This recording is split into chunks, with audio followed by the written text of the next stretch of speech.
This isn't Adam's cave. Where are we? We're back in our office, but don't worry. Where's Adam? Still Untitled, the Adam Savage project is coming up real soon. Oh, but we need your help real quick. Yeah, we need you to fill out a short survey. It'll take less than 5 minutes, and it really helps the podcast. It will help us connect people who listen to the podcast and advertisers who want to advertise to people to listen to the podcast so that the ads on the show make sense given the audience we have.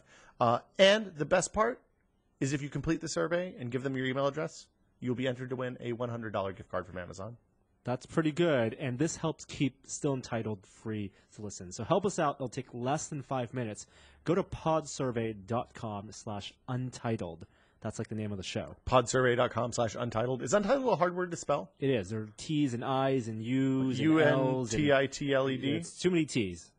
UNTITLED. It's only 2 T's. That's exactly how you spell it. Go to podsurvey.com/untitled and fill out the survey. They promise not to use your email address for anything nefarious. They won't loan it to anybody, give it to anybody. All they're going to do is use it to email you if you win the $100 gift card. All right. So now that's on with the show. Welcome to Still Entitled, the Adam Savage Project. I'm Will. I'm Adam. And I'm Norm. Hello. So where were we? We were talking about Ninja Turtles. Turtles. Norm was expressing his disdain. The new Ninja Turtle movie with Megan Fox is terrible. Not because of Megan Fox. No, I wasn't. But yes, that she is definitely part of the movie, a big part of the movie, and I could not finish it. There's a lot. She has had work done, and that's not a judgment, but it's obvious that it's that she looks more like Joan Rivers now than before. Yeah, I was taken aback. Really? You think it's Botox, or you think it's more like tucking in her face? She's too young. Yeah, How I know. She's really young, not even 30. Yeah. Well, you know what they say about Hollywood. You hit 24 and you're all done. And someone I was watching with made the joke that maybe like they cast her because of how fake she looks, made the Turtles look that much better. Are the Turtles are CG in this? All CG. Yeah. The Turtles are all CG. But the reason we want to talk about it because the animatronics of the Jim Henson Turtles. Yes, the Jim Henson Ninja Turtles movies, and there's 2 of them. They made 3 Ninja Turtles movies. The third one, not so good at all. Second one, the first 2 were fantastic. Was it like a RoboCop 3 situation where like the third one was super low budge? I don't think I think it was high budge. Oh, really? The third one was time travel. Turtles in time. High concept, very kid friendly. The third one. Did they have to go back and save the humpback whales? whales? One's terrific. First one holds up. Right, it's a dark movie. The first one. It is. There's some like I don't know how they got away with it, but it is in Ninja Turtles as a concept. The Eastman stuff, super dark. Yeah. But the first one holds up real well. It's a tight movie. It goes by real fast. And the animatronics. So to be clear, Jim Henson's studio did the animatronics, and they actually worked out some really interesting computer programmatic methods to translate what puppeteers would do to the turtles. So the costumes were worn by actors, but the faces had like 28 servos in them. I feel like we've seen one of those someplace. Did they have one at the prop store or something at Comic-Con one year? They might have had one at the prop store. They might have had an uncovered just face. like a naked one with a ton of dozens of motors. It's like the Mangalore from Fifth Element. What it would be a clear vacuum formed understructure over which they'd put a foam latex exterior similar to my Akbar head. And the puppeteers, each face was operated by 2 puppeteers, and the mouth movements were done by a puppeteer literally doing this, right? So these were Muppeteers. But more than that, they actually had the way they shaped their hand changed the expression on the faces of the turtles. Because that's the secret of everything from sock puppets to Muppets, right? Is that when I mean, I guess there's 2 kinds of Muppets because there's like the solid straight mouth Muppets, right? But then there's also like Kermit, right? Like Kermit whose shape was completely dictated by the size of Jim Henson's hand, right? And how he moved it gave Kermit all these expressions. Right. Yes. In terms of puppeteering that, it would be a rig when you mime that action. It's not like they were wearing a sock over the hand for the Ninja Turtles. There are wires connected to each of their fingers. To a rig. It's a Waldo rig. What's called it? What I remember seeing in the behind the scenes footage was it was effectively a port they stuck their fingers and their hand into, and they could alter the shape of their hand, and that would translate. I've seen a different one. Oh, okay. Maybe I think for the second movie they made a separate rig. Something that fit in almost a briefcase. Yes. And I think you mentioned this, but if you freeze frame some of those Ninja Turtle grabs in the very the first one, some of the scenes where the turtles are laughing and their mouths are open, I'm not sure, was you that told me this? You could see the actors in the mouths. Wow. Oh, really? And it's like, oh wow, that was on. Terrifying. Like you ate an actor. Yes, it's like their face inside the turtle mouth. So I haven't seen those movies in well over 20 years. Neither have I. But I do remember being astonished at how beautiful the animatronics were. Seamless and the fact The that characters were lovely and totally believable and the voices iconic. Corey Feldman to Donatello. Really? One of the other ones was actually done by a kid named Liam, who was the star of my best friend David's senior thesis film at NYU back in the mid-'80s. Yeah, how about that? So speaking of Ninja Turtles. Speaking of Ninja Turtles, let's talk about camping. Okay, I saw a turtle when I was camping once. I went camping this You went camping with the boys, yeah. We did camping early. We started going camping again earlier this year, and it's been absolutely lovely. Well, and I looked around at our camping gear earlier this year and realized that much of it was out of date and a lot of it was just really crappy. I mean, not out of date, like 20 years old. Yeah. So musty. I spent some time and some money upgrading the camping gear for my wife and I. And at the same time, I realized, you know what? My boys, they're 15. I put together a couple of real sets of packs for them: tents, sleeping bags, sleeping mats, utensils, stoves, alcohol stoves made out of soda cans, and Kelty backpacks. And talk about the best type of one-day carry or everyday carry. Yes. And laying it out and doling it out. Camping Satisfies all of my little spilkas that I like about organization, research, finding the best, the lightest. I'm going with not ultralight camping at all. I'm doing more what would be called lightweight camping, so that my pack is the heaviest at about probably just under 40 pounds, which is... That's pretty heavy. You don't want more than a quarter of your weight. No, actually, what I've been reading is about a third. No,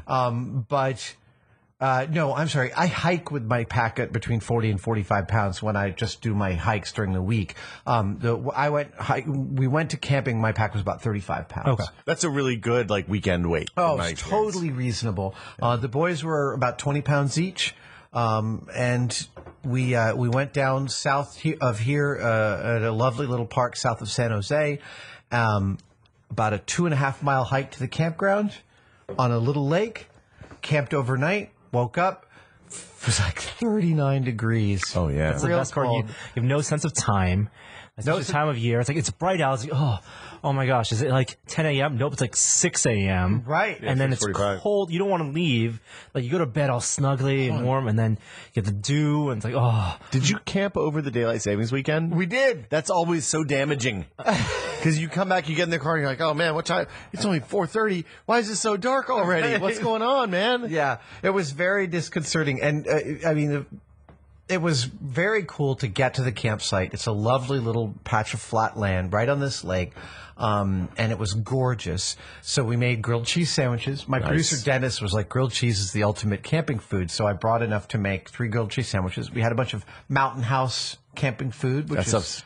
Try the freeze-dried shrimp. It's delicious. Ramen, freeze-dried food is the ultimate. Like ramen noodles is the staple. Oh, really? Yeah, because it's so light and you always have access to water. I'll have to do ramen noodles next time. And you can do fancy with the dehydrated meat and put meat in there. Yeah. Look, when you're going for a weekend, though, you can cook whatever you want. I will tell you, Mountain House lasagna is fantastic. Really? Really, really good. Mountain House teriyaki chicken, delicious. Now, Mountain House pad thai, total shite. I'm going to go ahead and tell you, you got to be careful with food recommendations when you've been out.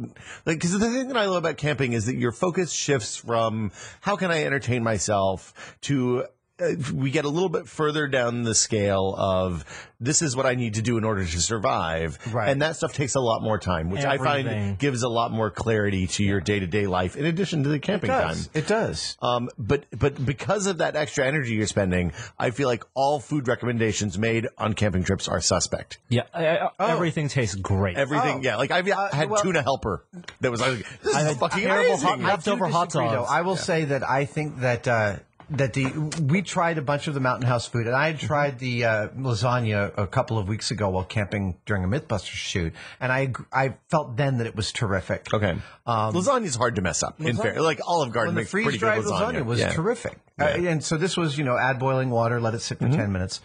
And grilled cheese sandwiches were freaking stunning. I've got to figure out a little flat bag to put mayo in because I just use butter and canola oil, and I like my. You can just take packets of mayonnaise. I guess you could. Yeah, just go to your local diner. Cheese with mayonnaise? You use mayonnaise to do on the outside. Trust me, that's one of the ways you get the outside of the bread brown, and it is so. The secret of diner grilled sandwiches. I will make you a grilled cheese sandwich, and you will love it. Yeah, I tell you, I make a monstrously good grilled cheese sandwich. If you do burgers, when I put a burger on the griddle, put a little mayonnaise on it first, and you'll toast the inside of the bun real nice. Nice. Yeah, it's just fat. So the boys really, really dug the camping. They loved the whole bit of it. They liked one of my son's thing. One was clearly worried that he'd get bored. Mm-hmm. What did you let them bring? Of their personal items. Is this like Survivor? No. We actually, only one of us remembered to bring a book, and he forgot it in the car. Oh, okay. But it didn't really matter. We basically cooked dinner until the sun went down, and that was, it got too dark to see by about 6:30, and then we were asleep by 7:30. Well, it was amazing how quick. They were like, "We're never gonna." Right away. Well, you put you can stay up around the campfire for a little while and make s'mores or whatever. Oh, no fires in that part. Okay. So just the camping stove. And that's the best. That's so interesting when you're outdoor and when you backpack. The world is so vast, like bigger when you're in the wilderness, bigger than you ever imagined. Yeah. And then how fast then that world becomes just your campsite. And that's it. That is absolutely true. And that's something that the boys really, really dug. Like the next morning, we woke up. We were all toasty. We had breakfast. By the time we were done with breakfast, we were freezing. Oh, yeah. Right? Our toes are freezing. So hand warmers is on the list next time, especially because we plan to do more camping. Did you bring gloves? We did. I had gloves. I didn't realize I had gloves, but I had bought some. Next time we will bring gloves. Yeah, like a good pair of wool. Mittens. Like the thing I like is actually the wool fingerless gloves with the mitten pullovers. Mm-hmm. They're not great by themselves because the tips of your fingers will get really cold if you're out someplace that's scary. But if you're someplace that's camping and it's not super windy, they're amazing, and it makes it easy to take off hands really quick. Well, yeah, and you can take off the fingers to do small motor skill stuff and still have the mittens. But so once we woke up, we had a little breakfast. We brought eggs, but we didn't actually use them because it was like, never mind the eggs. Because we were too cold. If you can boil water, you can make oatmeal, and that's all you need. What did we have? We ended up having, no, I can't remember. I actually can't remember. Lots of energy bars. Yeah. But then we actually walked about a mile just to get blood flowing. You will get out in the sun. We started packing up the gear and packing up the tent. Oh, so you just stayed for one night? We just stayed for one night. Out on Saturday, back on Sunday. Okay. And then the hike back on Sunday was a 3-mile hike. Okay. Through some beautiful views of the Northern California hills, along these switchbacks. It's just absolutely gorgeous.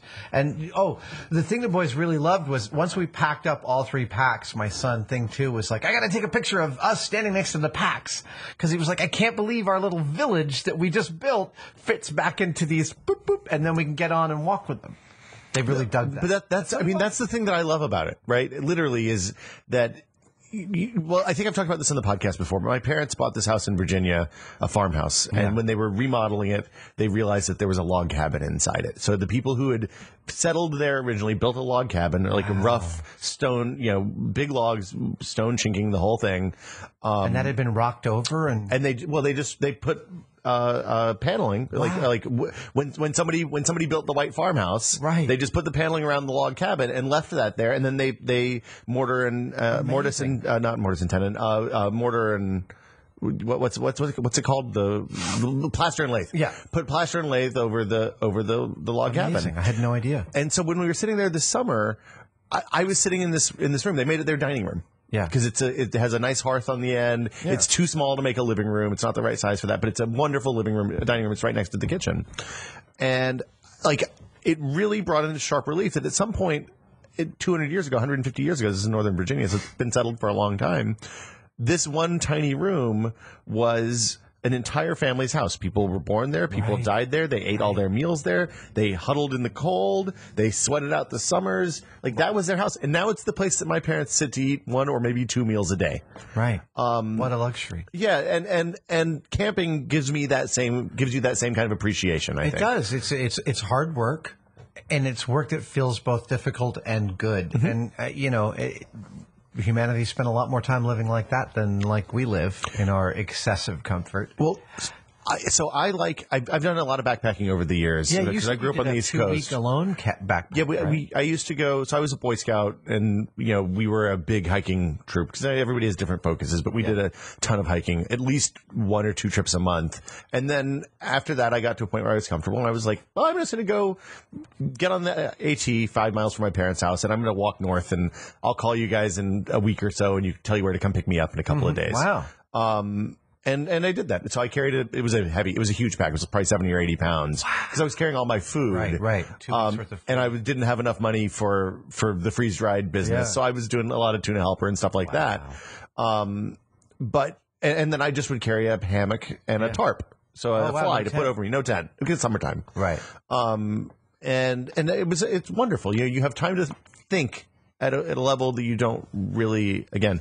Then I moved out west, and all of my knowledge is useless because everything's different. Oh, right. I mean, the terrain's different, the plants are different, the wildlife's different, the things you have to be careful about are different. Yeah. The level of remoteness out here for backpacking, especially if you go in the Sierras, is significantly great. Kind of terrifying. Yeah, like you can get lost in the Appalachians, but if you find water and you follow it to the end, eventually you'll find a road, right? Right. Here you can get lost and they'll never find you. Wow.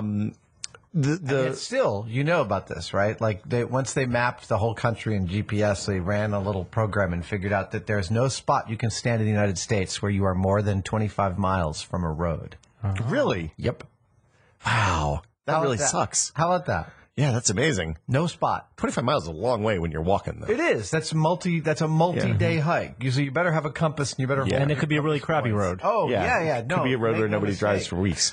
So we the boys and I agreed that we want to do a significant camping trip next summer, and what we're thinking is a 7-day, let's say 50-mile. Wow, 50 miles. Camp and hike. So we hike every day to a different spot. And really what we'd probably do is bring 2 cars and park one at the beginning and one at the end. That's absolutely what, or you have somebody pick you up and drive you back. Yeah. And I mean, the good news is it's a 20-minute drive. Right. Exactly. I can't recommend that enough. It's wonderful.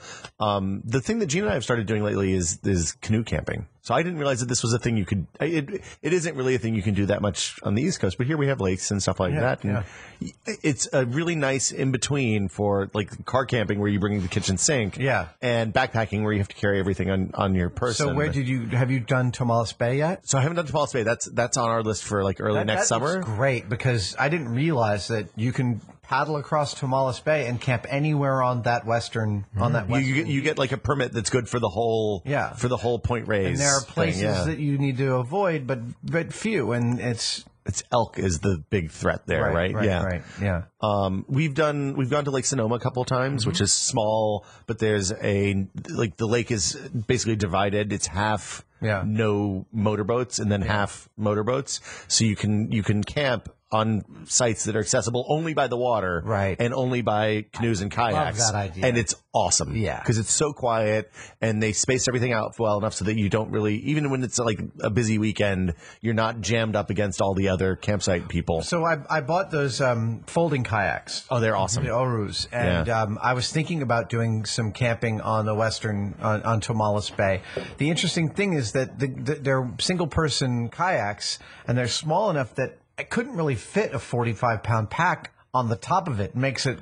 You have to tuck it into the wells. You have to just pack into bags. Really, you think so? That's a bunch of dry bags. So when I've gbut we don't even usually do dry bags because as long as you just be careful. Yeah, okay. Yeah, don't flip. But the thing to do is to rent a canoe. Yeah. And put the boys in the canoe, take the 2 kayaks, and then use them as pack mules. There you go. Everybody wins. I like that idea. Yeah. was lovely, and we had most of the park to ourselves because it's the wintertime and it gets cold. Yeah. I asked how cold it gets, like in January, February, because I'm looking to do some more camping then. And the ranger said it actually depends. If you're up on the ridge, it's rarely below the high 30s, which is pretty reasonable. Down at the bottom, it can get into the teens. It can get real cold Because it's closer to the ocean? It's because of the marine layers and it just gets super cold, just settles in down there. It'll get freezing. So we used to go camping in the snow, which was really fun when I was like 15. Yeah. And I think that there's not enough money in the world for me to do now. Oh, you can do it in Tahoe. I'm good. I understand. I have 3-season tents, 3-season sleeping bags. Yeah. And the season they're eliminating is the one with snow. Yeah. Well, and You don't you burrow and you sleep under snow. I know that's a theory, but I'm not interested. and it's so hard to keep, like, your boots change and your outerwear changes, and the fact that you're going to get sweaty walking, and then it's also freezing cold makes everything a lot more dangerous. And you can't do fires most places now. And I have a lot of super cold weather gear. I've got some bunny boots, and I've got some what do you call those? The Sorels. But it's too heavy, right? Yeah, it's a lot of stuff. But basically, the boys are now they've got the camping bug. It looks like we're going to do a bunch. You got to get back in real soon, because if you give them 3 months, it'll die out. You got to hit them hard and fast. I don't know if I'm going to get before we go out on tour, but perhaps right after New Year's we can head out and do a nice cold camp down up here in Northern California. Cold. Yeah. Cold. Air quotes. Cold is relative up here. Yeah. Hey, it can get as cold as 40 degrees. If San Francisco gets to 40 degrees, everyone starts losing their minds here. Well, it's so cold. Relative humidity makes it feel colder. That's true. all I can figure. And yeah. People just aren't used to that. How did you pick the site? Just out of curiosity. That's the other thing that it's hard to find, and that's very organized. So I'm very particular. I don't like car camping. I don't like pulling up to a spot with an outhouse. I recognize a lot of people do. It's just. That doesn't appeal to me. The risk. The reason I don't like. I'm the same way. I don't like that because the risk of rolling in and having a bunch of drunk assholes next to you is much greater if you have to. And let's be honest, drive. If they're Mythbuster, if drunk assholes who love Mythbusters could actually take over my whole evening, I'm with my kids. I want to camp out. It's not that I have any problem with people in general, but if I'm going camping, I want to be alone. Yeah, that's why I'm going out there. So the car camping doesn't really appeal to me. When you want to camp, what's called it's like backwoods camping. There's actually a term which I can't remember right now that actually specifically means you're on a piece of property where you can camp anywhere you want. There's a lot of parks in which you can only camp in the designated campgrounds. Right. And to be clear, those are different. So that's a different tier than car camping, right? Because there are designated campgrounds which you hike to. Yes, I'm also less interested in those because those are usually grouped in large groups of like a dozen campgrounds within sight of each other. Well, so the thing that they do out here, like when I was a kid on the East Coast, we would avoid those places like the plague, because generally the person who designed them would put a cluster of like 6 campsites where you reach out of your tent and you reach into the other person's tent at night. Right. They don't do that on the West, at least in California. The places that I've been that are like that are much better and the places, space. Yeah, and the places that I've been finding, it's usually like there'll be 5 or 6 camps that are really close to each other, then a couple that are a little more remote. I get that, but I'm really interested in the backwoods camping. That's the stuff that I like too. Being able to hike and choose my campground and figure out, this will do. I think the reason they don't do it is it's a little harder on the environment, depending on the number of people that they can serve per year without destroying the space. Right. And also lower. They want to, people can be assholes and they can hurt what's around them. So, we walk to the boys very much through the pack out everything you pack Leave in. no trace. Leave nothing but no trace. Footprints. Take nothing but photographs. So there is only one place within an hour's drive of San Francisco where you can do that. Everything else is more like 2 or 3 hours. Yeah. And so there's a bunch of that down in Big Sur. Unfortunately, some of those can be some fairly strenuous hiking because it's a lot of up and down and up, massive amounts of elevation change. But that will be the next one I do. I'm also interested in the Lost Coast, Okay. which is north of Mendocino on the water. There's a bunch of trails up there as long as you're not going during marijuana harvest season when the marijuana runners are driving up and down in big Jeeps in the middle of the night, which you do not want to get in their way. Humboldt County. That's apparently some great camping and not very difficult hiking, reasonable. Because I'm into like 7 or 8 miles of hiking a day, that kind of. Like a 7-mile day is a big day if you're carrying your stuff. Yeah. I mean, you like people who are, when you get into a real rhythm, you'll go further than that. But if you're just going out your first day is 7 miles, that is a long ass day. Yeah, you will be freaking tired at the end of that day. Yeah. So, and then we've got the Sierras, and the Pacific Crest Trail is a 3-hour drive from here. Mm-hmm. And that's kind of what it wasn't what got us interested in camping, because I'd already started buying the gear, but then I read Cheryl Strayed's book Lost, and I think Wild. Cheryl Strayed's book Wild, which I think that we talked about. We talked about it on the Post Australia Books podcast. Yeah. She has another book called Dear Sugar, which is a bunch of advice column letters she wrote for a website under the pseudonym Sugar. Great. And it's great. I can barely describe how much I love her writing. I want to. We're reaching out to her about the talking room. Okay. Cheryl, we're coming to reach out. We're coming for you.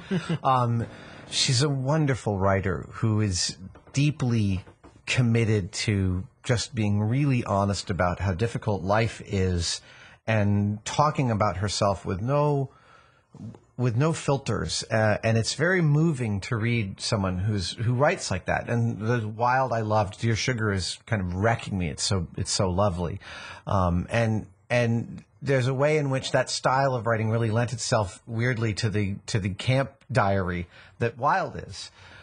Because it's difficult, and that's kind of why you go, and it's incredibly peaceful. I mean, both of my sons were gobsmacked by the silence and how invigorating it was. And then we woke up at 5 a.m. to look at the stars. And again, gosh, you don't know what darkness is. That's my favorite thing, though. Is like that's why I sleep in hammocks when I go camping. Jaw drop. Is because you open when you wake up to take a leak at 5 o'clock in the morning. You always put on your glasses. Right. Because you can see everything by starlight. Oh, yeah. Right? The moon's down, and all you see is the Milky Way above you, and it is unbelievable. I'm glad that's... I'll have to find out where this is, because it sounds like a good place for us to go. And it was lovely seeing two 15-year-olds completely moved by the beauty of just a star field. Well, and my son actually went and downloaded the app to figure out which stars we were looking at. Oh, that's awesome. Above Orion's belt, that star we thought was Mars is actually Betelgeuse. It's well, red. Let's think about this a little bit. This is both a good thing and a bad thing. I allowed the use of the iPhones to take lots of pictures. Okay. And took them away to go to bed. Okay. Because fuck technology while camping. Yeah. It is actually, from a camera standpoint, it is the most ideal camera to hike with, right? Because it's absolutely tiny. Yeah. The next time we go, I really do think I'm going to bring the 5D Mark III and a carbon fiber tripod. Oh God, I always want to do that. It's so heavy. I know it's heavy. I feel like here's what I'm going to look for. I'm going to look for a front pack. I'm going to bring one lens. I'm going to look for a front pack that you can hook onto your backpack. Hook on right here. Yeah. A carbon fiber. I know that there are some super light tripods, because what I really want to do is long exposures in the dark. I really want to do the star fields. So fun. I know. The Starfield stuff is fantastic. It really is. You can do that with your mirrorless. Boys out to draw themselves with the flashlight during the exposure. Yeah, that makes the trip like you have some actual purpose. You need to get there at a certain time. I mean, the extreme is Eric Chang. It's a little adventuring. Trying to keep his cameras warm enough to see the screen. But the boys, they were bummed I didn't bring the Canon. They were like, we should do some long exposures, and the iPhone. You could do that with your mirrorless too, and then save a couple pounds. This is true, but lenses. I'm are selling tough. the mirrorless. Okay. I just don't get that camera as much as I get the. Yeah, I spent enough months with the Fuji X100S. Yes. It's a beautiful camera. I've spent enough time with it to know, like, exactly how to use it, exactly what its rhythm is, and it's just not my rhythm. My rhythm is the Canon 5D. That's just that is just where I'm at. You want the big boy. Yeah. And I know that camera really well. I can adjust all its settings really fast, and the pictures I take are what I think I'm taking. Norm, you did some camping last year. Or yeah, this I went year? last year. Last year? Last year before I went to France. But It was with a bunch of housemates and friends, and it's fun taking people who've never been camping because you can't. There's only so much you can prepare them for. Right. And was it a drinking excursion? No. Okay. No. It was up in Yosemite, and one of the guys brought like a backpack, like a school backpack that had waist straps. And having the waist straps is good. Yeah. But that's not going to cut it. Was he going? Were you tough. backpacking? Oh boy. Yeah. Poor guy. It's Oh, 2 that's nights terrible. out there. Yeah. 2 nights. Just 2 nights up a hill. Did he Big have a hill. tent? Yeah, there was a tent, and it was a lot of, bungee cording stuff. So things that should not have been bungee corded. I will say that at REI, first when I was looking at new camping gear, I wrote to Brian Lamb because Wirecutter doesn't have a ton of camping gear. They are now 2 years into trying to do it because I've talked to him about the same thing.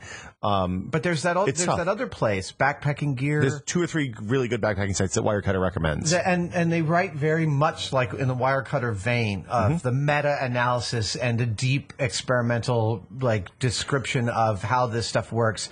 But when I wrote to him, he said, just go to REI. They have the best customer service in the world. And he was totally right. And this wonderful guy set me up with a Gregory pack, a Baltoro 65-liter pack that frankly is absolutely fantastic. I love that pack.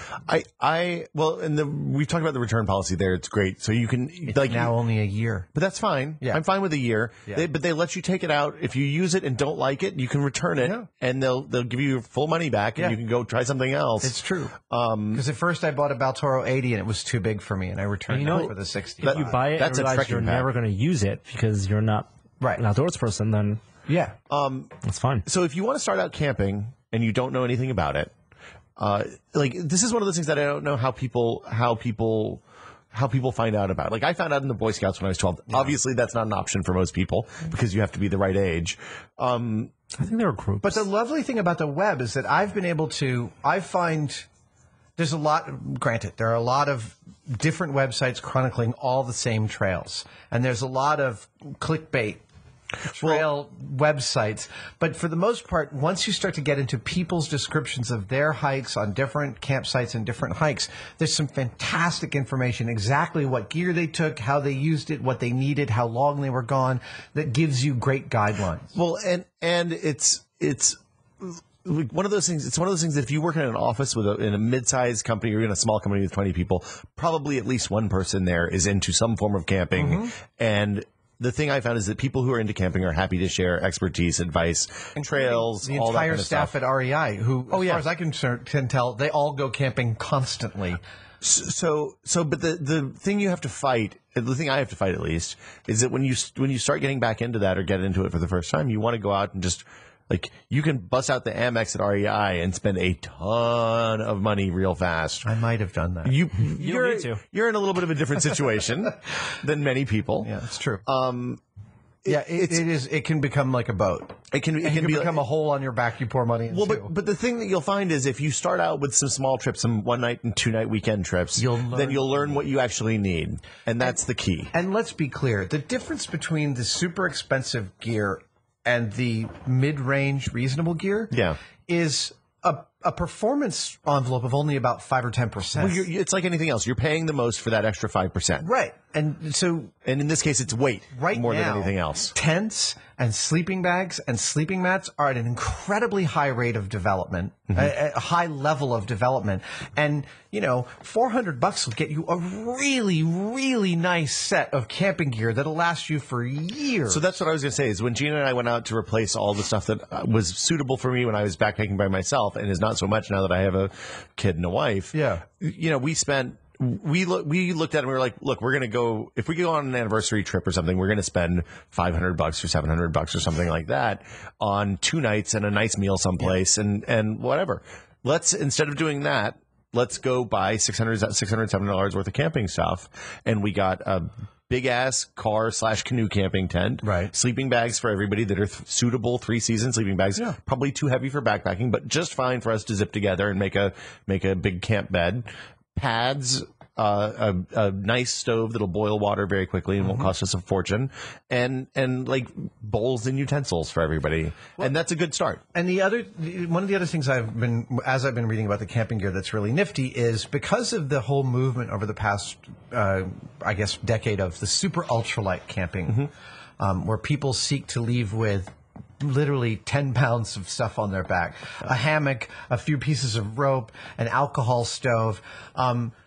That has actually had a significant benefit on camping in general, because you could buy, as I did, a Jetboil style 1 liter pot that you can heat with an alcohol stove made out of soda cans. You can buy these alcohols. You can make them. You can make one out of soda cans. There's website tutorials for doing it. It costs you 80 cents, right? Yeah. And you pour acetone or an alcohol in there, and it'll boil a quart of water inside of 3 or 4 minutes. It's very, very reasonable. You don't have to go get all this titanium cookware. You can do it on the cheap, and there's a lot of homemade stuff people are recommending. And like, so instead of going out and buying the titanium stuff and the bowls and all that stuff, which is ludicrous. No one needs titanium. I know. He's looking and smiling. But like the silicone stuff is great, and it rolls up in your pack. Totally. It takes up no space. It weighs practically nothing. Yeah. And really, like when you're camping, you need a bowl and a spoon. You're like working on Russian prison rules. A spork. Bowl and a spork. I bought these beautiful titanium sporks. Of course you did. Of course you did. Of course. What an asshole. But yeah, and then water filtration is the other thing. So if you're going someplace, like the big difference in camping here and camping there is that a lot of times here you have to carry your water in with you. Yes. And that is... It's hard. Yeah. You don't want to drink unfiltered, untreated water, or else you'll end up with the Giardia, which will give you tremendous diarrhea for the rest of your life. Yeah. So I did a lot of research into water filtration. Jamie loves the pens, the ultraviolet pens. Yeah. He's a big fan of those. Has been using those for years. Is he a camper? Jamie has been a camper, and he does occasionally go I can see that. Okay. Yeah. Jamie actually has he's got the not outward bound training, but the really significant training where you hike 2 weeks. You hike for like 10 days to get to the place you'll spend 2 weeks training. Wow. And then you've got to navigate back with one other guy on your own. Wow. Back to where the bus will pick you up. Like that's real. Yeah. Wow, that sounds like fun. Yeah. And this he did back in the 70s. Okay. Right? But wait. Water filtration. Water filtration, right. So he loves the pens. There are the pumps. But when I looked at the highest efficiency in terms of liters per minute, gravity. The gravity bags are what I've always used. 2 liters in 2 minutes. And they're cheap. You backwash a half liter just to clean out the filter. And then, they're fast and cheap. Well, and you can combine them with the UV light. If you're someplace you're worried about microorganisms, right. You can do that. It doesn't solve everything. It doesn't remove lead and mercury and stuff like that. No. But if you're in a back, you don't even want to drink from a fresh stream that looks like glacial runoff. You have to be careful with that. Right. There could always be a dead animal 20 feet up the stream that you can't see. Yeah. And I did use several wire cutter recommendations while camping. They have a recommendation for a beautiful lantern, which is a 30-day lamp on its lowest setting. Oh, that one's great. 8 days on the highest setting, and super crazy bright. They recommend a headlamp, which is also a headlamp. Forget a handheld. Literally like having camping. a third arm. It is. Forget a flashlight. You won't ever use it. Because all it does is, allow you to point at stuff, but you can't use your other hand. Headlamp is the most useful thing we had. The one they recommend is the Black Diamond, and there's like different models. The one that they actually recommend one that's cheaper than the one that I ended up buying.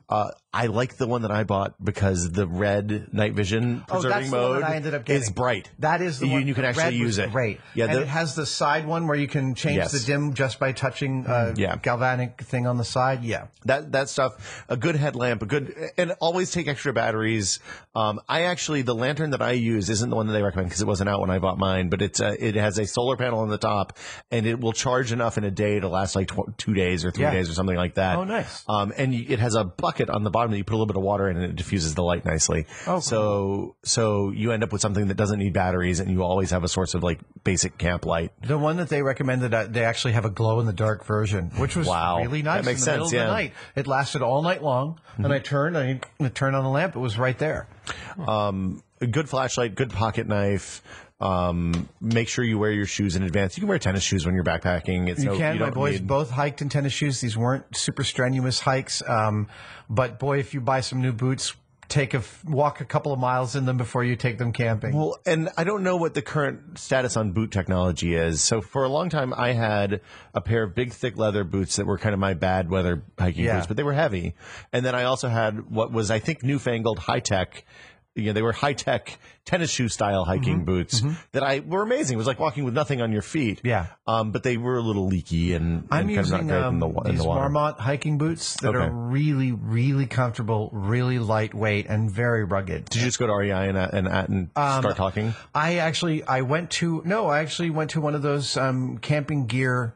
Like Sports Basement or something like that? No, I went to a camping gear review site that reviewed 8 pairs of shoes, and I read all the reviews, but the reviewer was like, these are the ones I wear. And I'm like, after reading your detailed analysis, I'm going to go with the ones that you wear. Yeah. I mean, if you have all the boots, the ones that you are going to choose are the good ones. And what's very funny is I came back home, and they weren't super expensive. They were very reasonable. I came back home and showed them to my wife, and she's like, yeah, that's the pair I have. And her 10-year-old pair, same exact pair. Well, and so that's the other thing that's neat about that's the other thing that Gina and I ended up with after we didn't go on the anniversary trip and bought camping gear instead. So literally, that is something that now when we want to go camping, it costs what it costs to drive, a weekend's worth of food, and whatever the permits cost, which is usually like $25 or $30 at the most. Yeah, at the most. So yeah, it's incredibly inexpensive, and boy, you should understand that the Pacific Crest Trail was built because, it was first posited in the early part of the 20th century. It wasn't completed until the 80s. Really? Yeah. But the reason it was posited that we should have something like this is because the people that conceived of it understood that we are better when we spend time in nature. It is really good to spend time away from all of this convenience to contemplate. Really, I mean, I know Roland Barthes, makes fun of modern man for, enjoying nature as a weekend excursion, but that peace and that experiencing carrying your shelter and your food on your back and the struggle to get water, settling somewhere and struggle to get water, it's a lovely exercise. It's really very vital. Well, and wrapping up the tents in the freezing cold with 2 15-year-old boys, which was brutal. Brutal. These Especially tents no are gloves. Covered with water. No, we had gloves, but mittens and work gloves, and it just was kind of a workaround. We were really, really cold. The moment we had our packs on our backs and we were hiking, we all were in the best mood. And I just remembered this phrase I read on one of the camping gear sites was, something like, I've never started a shitty day by opening the flap of my tent. Yeah, no, that's exactly it. It's like, that's a good day. It's even on a long trip and you're 5 days in, you're tired, you're sore, you're popping Tylenol first thing in the morning. It's like, oh God, I'm 15, my back hurts, right? Yes. I've never felt this before. This is weird. Yeah. You get up, you're wet, you load up the tent, you start walking, the sun comes out, everything's better. Yeah. It's wonderful. So we're looking forward to doing a bunch more of it. Well, highly recommend it. If you guys have book recommendations, there are tons and tons and tons of good books that are explain the ins and outs of backpacking. Absolutely. And I will look up that camp gear site that I've been referring to because it's worth going to. If you go to Wirecutter and look for their sleeping bag recommendations, they point you at that site. That's how I found them. They totally do. And they share reviews, I think, here and there. They have a relationship. Yeah, they have a relationship. I think your recommendation for REI is spot on. Go in and tell REI what you want to spend, and they'll help you pick the stuff that you actually need. Look, complaining about shitty customer service is, I know, one of most people's favorite pastimes. REI will restore your faith in humanity. Everyone there is knowledgeable. They really want to help out. They really know their business. They're super sweet. I just love going into the REI here in town must think I'm some sort of weirdo because I'm there every fifth day. Well, but it's one of those things that when you need something, that's where you get it. Yeah. It makes sense. Yeah. So there's our. That's it. I think we've covered camping to a certain degree. Yeah. And we'll have to go on a camping trip with the site sometime. Absolutely. We will be back next. This is a terrible idea. No, I love the idea of camping with the two of you. With podcast equipment on the back. Bring the microphones. Actually, we can podcast on battery. We could podcast on battery. I don't think we'd have this. We won't have the headphones. We just bring the recorder. We can do these between us. We can power these. I know, but these are heavy. Let's divide it by 3. It'll work itself out. We will see you guys next week. As always, like us on iTunes. Check out the site. We have good stuff there every day. We'll see you guys next time. Bye, guys. See ya. Bye.